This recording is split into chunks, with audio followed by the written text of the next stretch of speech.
이여부 친구들 안녕하세요. 오늘도 이렇게 영상으로 함께 하나님의 말씀을 배우게 되었어요. 친구들, 전도사님 굉장히 보고 싶죠? 알아요. 전도사님도 우리 유년부 친구들 너무 보고 싶어요. 얼른 바이러스가 없어지고 아픈 사람들도 다 나아져서 함께 교회에 나와 한 공간에서 하나님을 예배드릴 날이 얼른 왔으면 해요. 친구들, 우리 모두 그날을 위해 함께 끊임없이 기도해야 해요. 알겠어요? 친구들, 우리는 지난 시간 어떤 내용을 배웠나요? 맞아요. 우린 선한 사마리아인의 이야기를 배웠어요. 오늘은 사랑을 강조하셨던 예수님이 실제로 어떻게 그 사랑을 실천하셨는지를 한번 배워보려고 해요. 어떻게 우리의 친구가 되어주셨는지 오늘 본문을 통해 배워나갈 건데, 친구들은 예수님 하면은 어떤 이미지가 먼저 떠오르나요? 전도사님은 예수님은 치유해주시는 분이라는 이미지가 먼저 떠오르는 것 같아요. 몇 주 동안 우리는 계속해서 고치시는 예수님에 대해서 배웠어요.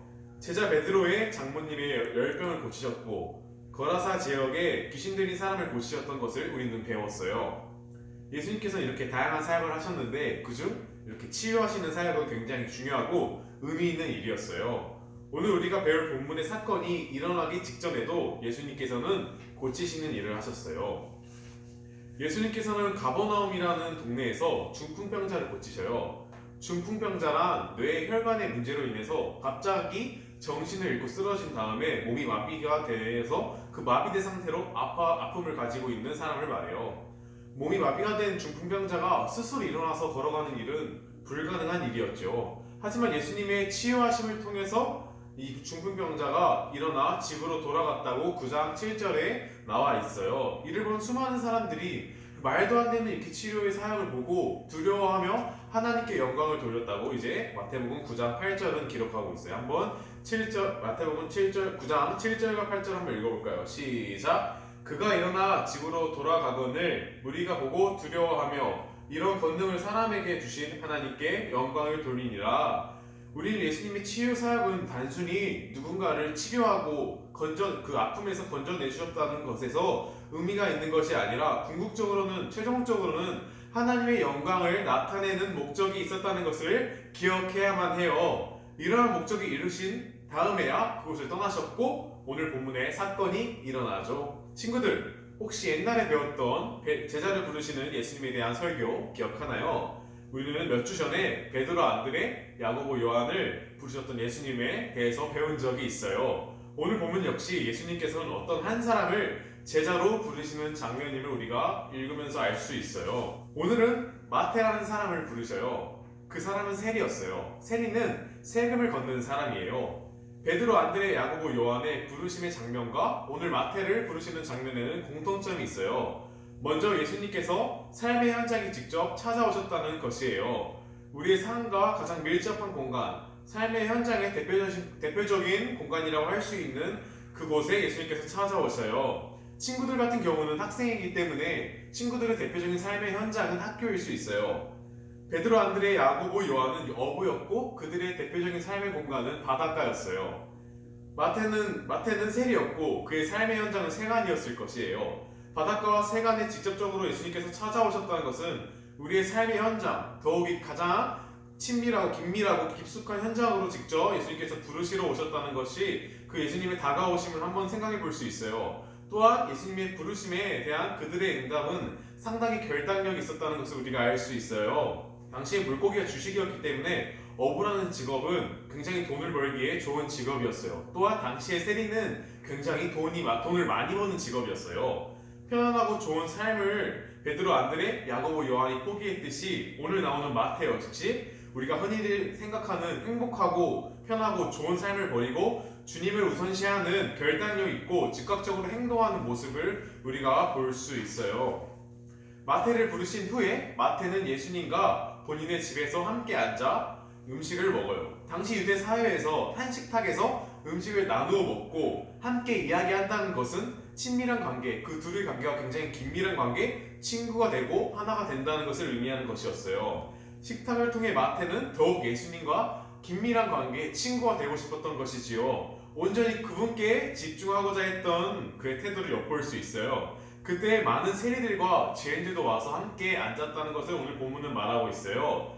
마태 한 사람의 변화가 본인의 삶의 현장 속에 연관돼 주변 사람들의 변화로 확산되었던 것이죠. 그리스도인의 삶은 굉장히 중요한 것이에요. 우리 주변 사람들은 우리의 행동을 보고 우리를 판단할 뿐만 아니라 기독교라는 종교가 어떤 종교인지 평가를 하게 되어 우리의 삶으로 주변인들을 변화시킬 수 있는 마태 같은 친구들이 되어야만 해요. 이러한 모습을 지켜보던 바리새인들은 세리와 죄인들과 식사하는 모습에 불만을 가져요. 일단 당시 세리들은 이스라엘 사람들에게 기생충 같은 존재였어요. 당시 이스라엘은 로마의 식민 지배를 받고 있었고 로마에게 바쳐야 할 세금이 있었어요. 이 세금을 거두는 일을 이제 세리가 했는데 이러한 역할을 이용해 부자가 되는 경우가 굉장히 많았어요. 예를 들어 50만 원을 로마에게 세금을 바쳐야 된다는 의무가 있었으면은 세리는 60만 원을 이스라엘 사람들로부터 걷어들어 50만 원을 로마에게 바치고 나머지 10만 원은 본인이 가져가는 방식으로 부를 축적했어요. 그래서 유대 사람들은 이 세리를 정말 더럽고 치사한 사람이라고 생각했지요.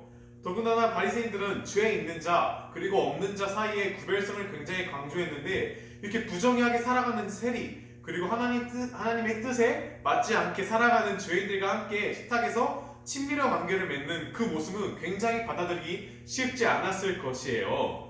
이러한 바리새인들을 보고 예수님께서는 본인이 이 땅에 오신 이유를 말씀하세요.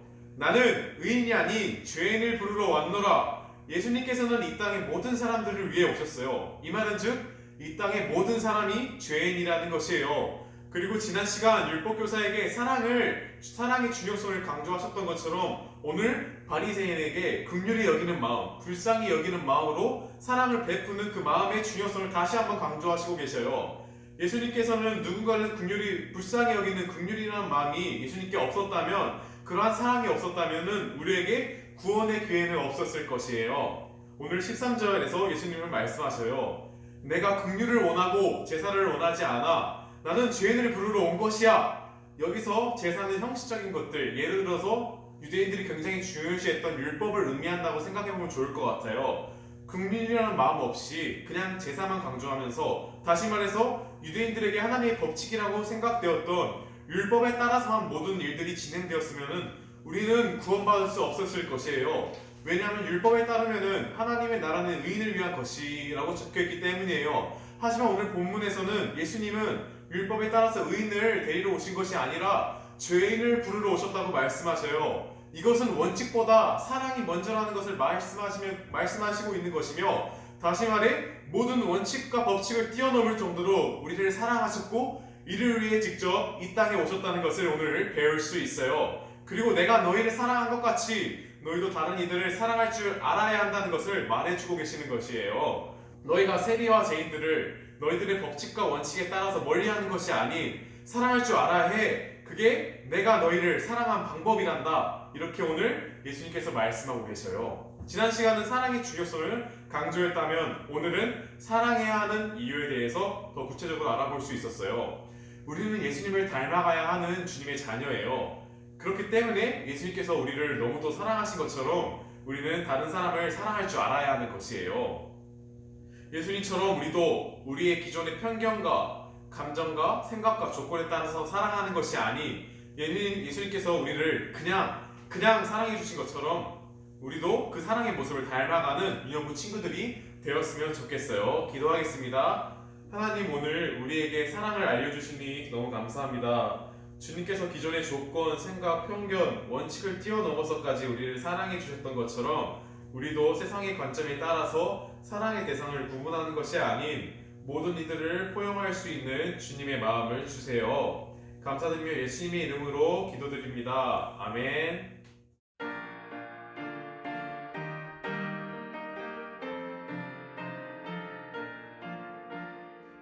예수께로 가면 나는 기뻐요. 걱정 근심 없고 정말 즐거워. 예수께로 가면 나는 기뻐요.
주셨소